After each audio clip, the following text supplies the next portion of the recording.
Some secrets are buried deep in the ground, and some are hidden in places we walk past every day. An old attic, a forgotten box, a stack of yellowed letters, harmless at first glance. But what happens when those letters don't just reveal the past? They erase everything you thought you knew about your bloodline. The box wasn't sitting in the open like a forgotten decoration. It was buried, hidden, sealed away as if the house itself was trying to forget it ever existed. Under the attic floorboards, beneath warping planks that sighed when touched, there was a hollow space that felt colder than the rest of the room. The air there didn't move. It didn't breathe. It simply waited. For years and years, footsteps had walked above it, laughter had echoed, life had gone on without anyone knowing that something beneath them was quietly rotting in the dark. The floorboards were nailed down with old rusted nails that resisted at first, as though they were protecting whatever secret lay below. When the first nail finally came loose, the sound was sharp, metallic, and out of place, like a scream swallowed by wood. The wood was soft from age, almost sponge-like, and it cracked open reluctantly, revealing a narrow cavity stuffed with dust and cobwebs. My flashlight beam trembled as it fell into the darkness below, catching glimmers of something that didn't belong there. A box, not large, not decorative, just a plain wooden container, edges rough, surface scratched and dulled by time. It looked handmade, imperfect, rushed, like the person who built it was more focused on hiding something quickly than making it last beautifully. There was no lock, no metal, no label, just a lid pressed down so tightly that it felt like the box was holding its breath. When I pulled it free, the dust exploded into the air, clogging my throat, burning my eyes. It tasted dry and old, like ash that had never been allowed to cool. The weight of the box was wrong for its size, too heavy for just paper, too light for anything solid. It felt like holding a secret with physical mass, something that fought to stay closed. The wood was cold in my hands, unnaturally cold, as if it had absorbed the darkness from the space it had been buried in for decades. I hesitated before opening it, not because I was afraid of spiders or mold, but because the silence had changed. The attic, which usually groaned and popped with the natural sounds of an old house, felt like it had gone still. No wind through the cracks, no distant sounds of life from the street below. Just me, the box, and a quiet that pressed against my ears until they rang. The lid didn't creak, it didn't resist, it opened smoothly. That scared me more than anything else. Inside were letters, dozens of them, bundled in uneven stacks, tied together with twine that had hardened and darkened with age. The string left faint indentations in the brittle paper, like the letters had been strangled and kept that way for years. The envelopes were yellowed, the corners curled inward like they were trying to fold back into themselves. Some were stained with water, others had marks that looked too dark, too deliberate to be simple dirt. Every envelope had a name written on it, my grandfather's name, over and over again. The same careful strokes, the same pressure, the same slant. But something about it felt wrong. It wasn't the handwriting I remembered from old birthday cards or postcards. This writing was slow, careful, practiced, like someone trying very hard not to make a mistake. It felt like I was holding something that had never been meant for air, something that had been buried alive. The deeper cavity where the box had rested felt warmer after I removed it, like it had been missing something important, like it had been built to hold that box and nothing else. The wood around it was darker than the rest of the attic floor, stained by time and secrecy. Whoever put it there didn't just hide it. They prepared the house to keep it hidden. I lifted the first letter with hands that didn't feel like mine. My fingers felt numb, distant, almost trembling without my permission. The paper crackled softly, a fragile sound that echoed too loudly in the still air. The seal on the envelope had already been broken long ago, or maybe it had never been sealed at all. The sense that washed over me wasn't curiosity. It wasn't excitement. It was the quiet realization that I had stepped into something that had been waiting for me specifically. Like the box wasn't just hidden, it was placed, directed, positioned for the right hands at the right time after the right number of years had passed. The attic felt smaller after that. The beams felt lower, the walls felt closer. The dust floating in the flashlight beam looked thicker, heavier, as if it were made of something more than dirt. Every shadow started to feel intentional, like the darkness itself was paying attention. I looked back at the empty hole beneath the floorboards and had the strangest thought. That it wasn't empty, not really. That even though the box was gone, Whatever it had kept locked away was now loose in the air, in the room, in me. The floorboards didn't fit back the same way when I tried placing them over the hollow. They rested unevenly, slightly raised, like they refused to close over a secret that had already decided to surface. And all I could think was that someone, a long time ago, had gone to great lengths to make sure this box stayed buried, untouched, unread, and forgotten by everyone except the one person it was waiting for. The handwriting was the first thing that made my stomach tighten, because it didn't feel like words on paper. It felt like a presence. Every line leaned slightly forward, as if the person who wrote it was always rushing away from something, or towards something they could never quite reach. The ink had faded to a dull brown, but the pressure behind each letter was still there, carved deep into the paper like scars that time couldn't smooth out. These weren't casual letters. They weren't meant to be found. They were meant to be trapped. The envelopes were thin and brittle, and as I opened them, the paper cracked softly, like old bones moving for the first time in years. The smell that rose from them wasn't just the smell of old paper. It was a mixture of dust, metal, and something sharp and sour that clung to the back of my throat. It felt like breathing the inside of a locked trunk that had been sealed with something decaying inside. The dates on the letters didn't follow a neat order. One would be from the early 1930s, the next from the mid-1940s, then one that jumped back again. It felt less like a timeline and more like fragments of a mind that couldn't keep thoughts straight, or didn't want to. As I stacked them in my hands, I realized there were gaps, large gaps, years unaccounted for, years where nothing was written at all, or maybe where those letters were destroyed on purpose. The first full sentence I read didn't start like a confession. It started like a warning, not to the reader, but to himself. The ink was darker there, heavier, as if the pen had been pressed down harder in moments of panic. He wrote about watching someone from a distance for years, studying the way they walked, the way they signed their name, the way they spoke to strangers. He described their habits in detail that felt intimate and invasive, like he had lived inside that man's shadow. There was something terrifying about realizing that these letters weren't written after things happened. They were written while things were happening, in real time. Fear still fresh, decisions still forming. He wasn't documenting history, he was living inside it and dragging it across the paper with shaking hands. The more I read, the more I noticed patterns that didn't want to be noticed. Certain phrases repeated again and again, like he was trying to convince himself of something. Words like necessary, justified, clean. Every time those words appeared, the handwriting grew more jagged, less controlled, as though the truth was fighting against the lie he was forcing onto the page. Some letters were stained in places that didn't look like water. The stains spread outward in irregular shapes, dark and stubborn, like something had soaked through slowly rather than spilled. When I brushed my fingers over them, the paper felt thinner, almost fragile in those spots, as if something corrosive had touched it before. The most disturbing part wasn't what he admitted directly. It was what he danced around, the half-sentences, the sudden stops, the way some lines trailed off into nothing, replaced by scratches where words had been aggressively crossed out. It was like watching someone fight with themselves on paper, losing more often than winning. In one letter, he described a night where the house was too quiet, not peaceful quiet, wrong quiet. He said the walls felt like they were listening, and the floorboards felt like they memorized footsteps. He talked about shadows that stayed in corners even when the light changed. The way he wrote made it hard to tell whether he was being hunted or haunting someone else. There were instructions in some of them, not exactly directions, but preparations.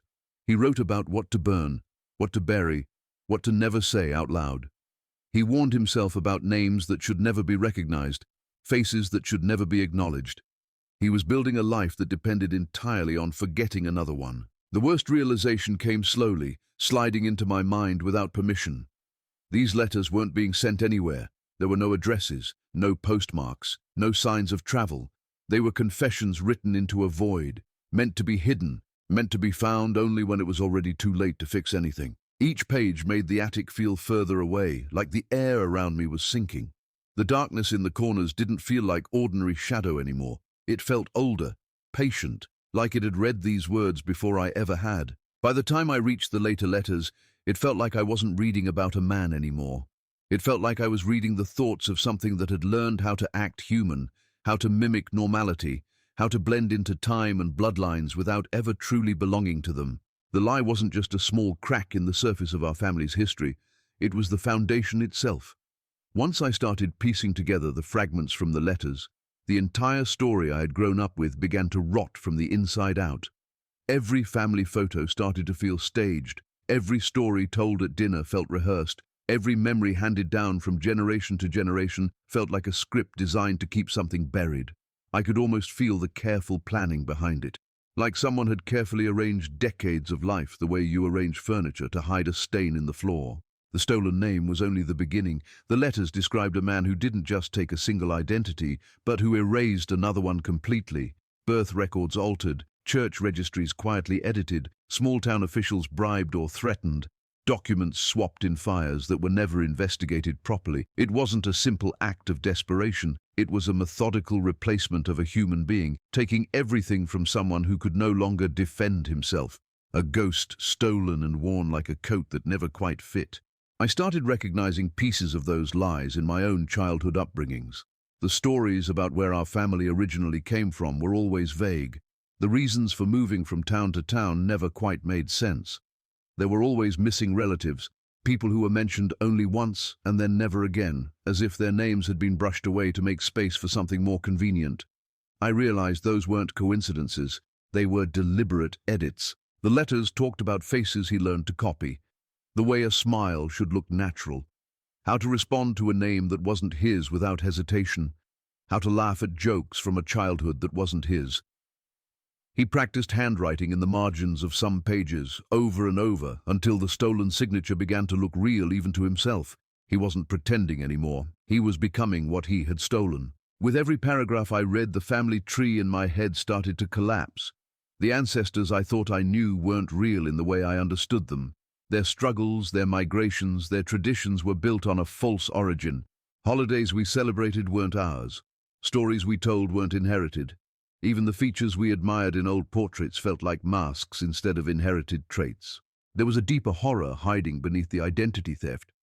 He didn't just steal a name. He erased witnesses, quietly, carefully. The letters described how loose ends were handled without ever using words like murder. Instead, he wrote about silence, about long walks at night, about houses becoming empty without explanation. Entire lives erased so the lie could stay clean. The more I read, the less human it all felt.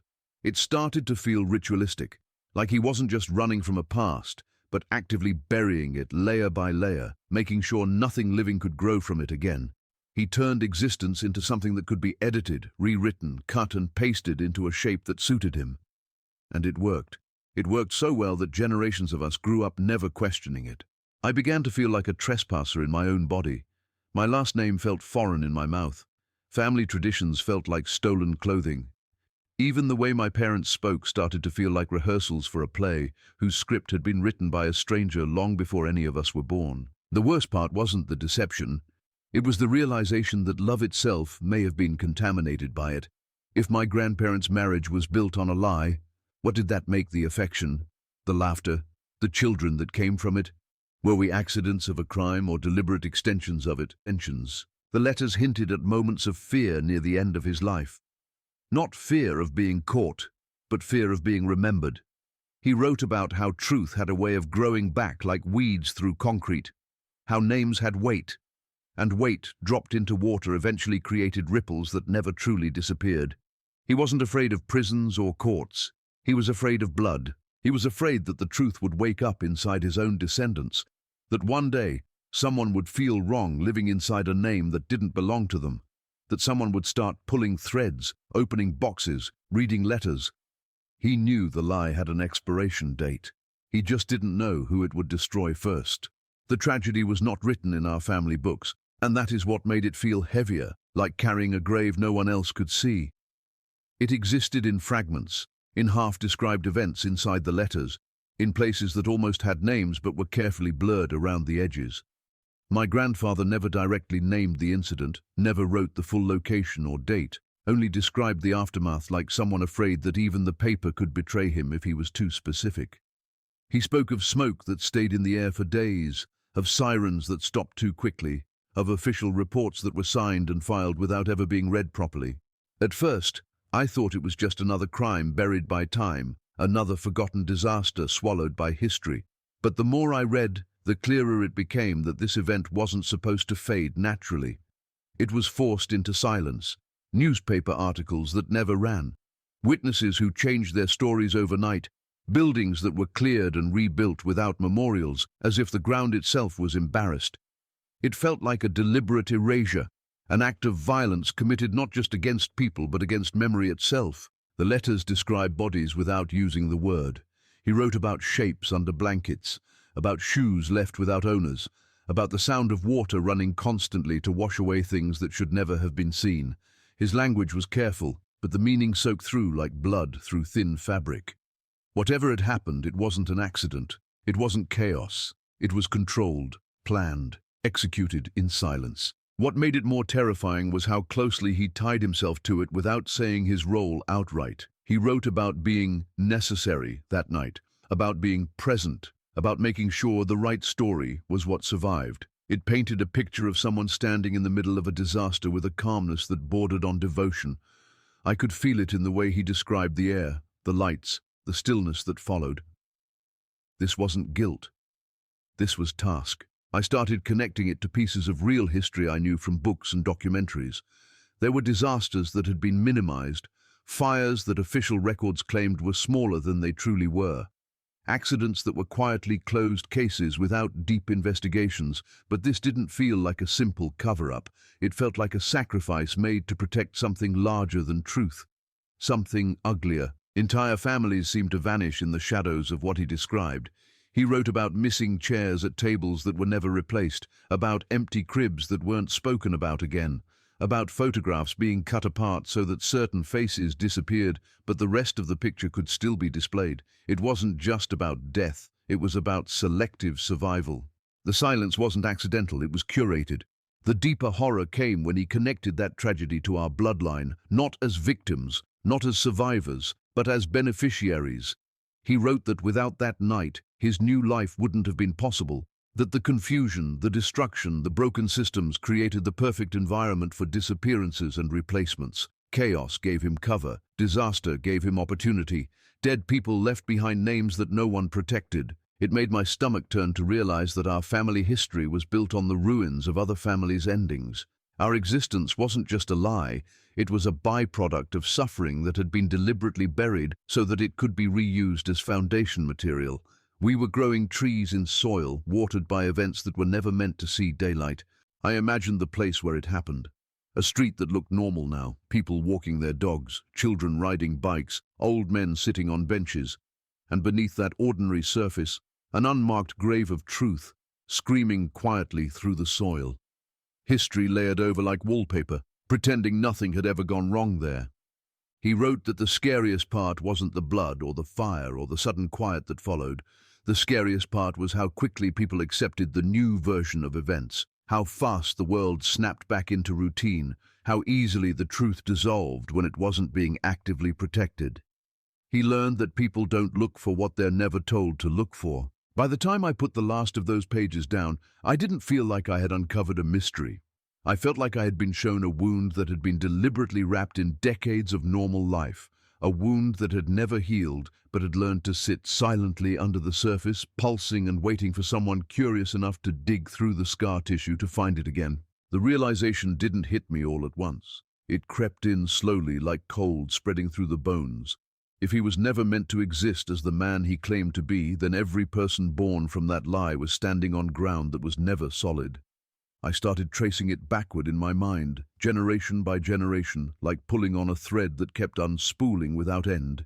His children, their children, and then me. Every branch of our family tree suddenly felt like it was growing out of stolen soil, roots tangled in something that didn't belong to us. Existence had always felt like something fixed, something solid. You are born, you grow, you become. Simple.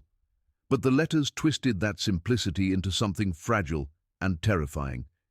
If identity could be replaced so completely, then blood itself felt uncertain. Was I carrying history, or was I carrying the echo of someone else's erased life? The difference started to feel important in a way I couldn't explain. I began looking at old family albums differently. Faces stared back at me with smiles that felt too stiff, too deliberate. I started wondering how many of them were acting, how many of them learned to smile the way they did because they were copying someone else's memory of happiness. It felt like looking at a cast of a play that had been running for so long, nobody remembered the original script. The fear wasn't dramatic or loud. It was quiet, logical, and much harder to escape. If he shouldn't have been who he said he was, then maybe the timeline of everything that followed was wrong too. Maybe people met who were never supposed to meet. Maybe marriages happened that should never have existed. Maybe children were born who were never meant to be born. I wasn't just questioning my grandfather's life anymore. I was questioning the shape of reality that had allowed me to sit in that attic holding those letters. It started affecting the smallest thoughts. The way I walk, the way I speak, the expressions I make without thinking. I began wondering if any of it was actually mine, or if it was inherited from a chain reaction that started with theft and silence. Even my reflection in the mirror started to feel like a stranger's face, familiar but untrustworthy. There's a special kind of horror in realizing that your existence might be accidental in the most violent sense. Not a beautiful accident, not a miracle. A mistake built on top of destruction that never stopped echoing. I started feeling like a living error message that history forgot to delete. He had written about this in the last letters, though I didn't understand it fully until I felt it myself. He warned that once someone in the family uncovered the truth, they would feel out of place in their own skin. He said it would feel like standing on a floor that had been quietly replaced overnight, still shaped like your home, but hollow underneath. You wouldn't fall through immediately. You'd just always hear the emptiness when you stepped. The house didn't feel safe anymore after that. Walls felt too thin. Doors felt like they could open on their own. Floorboards felt like they were storing memories of footsteps that didn't belong to our bloodline. Everything that had once felt familiar started to feel borrowed, like I was living inside a museum display of someone else's life. I started to understand why he hid the letters instead of destroying them. Part of him wanted this to happen. Part of him wanted the lie to collapse someday, to shatter the illusion he had built so carefully.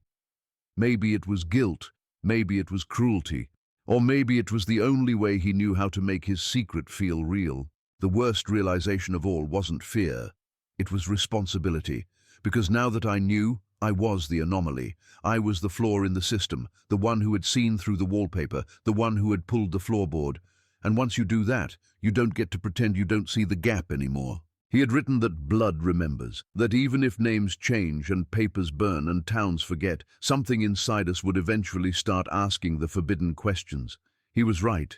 It felt like something ancient and quiet had woken up inside my chest, not with screams, but with whispers that wouldn't stop. And somewhere between the lies and the truth, between the stolen names and the erased faces, I realized that if my existence was built on something that should never have happened, then the most terrifying question wasn't who my grandfather really was, but what I was supposed to become now that I knew.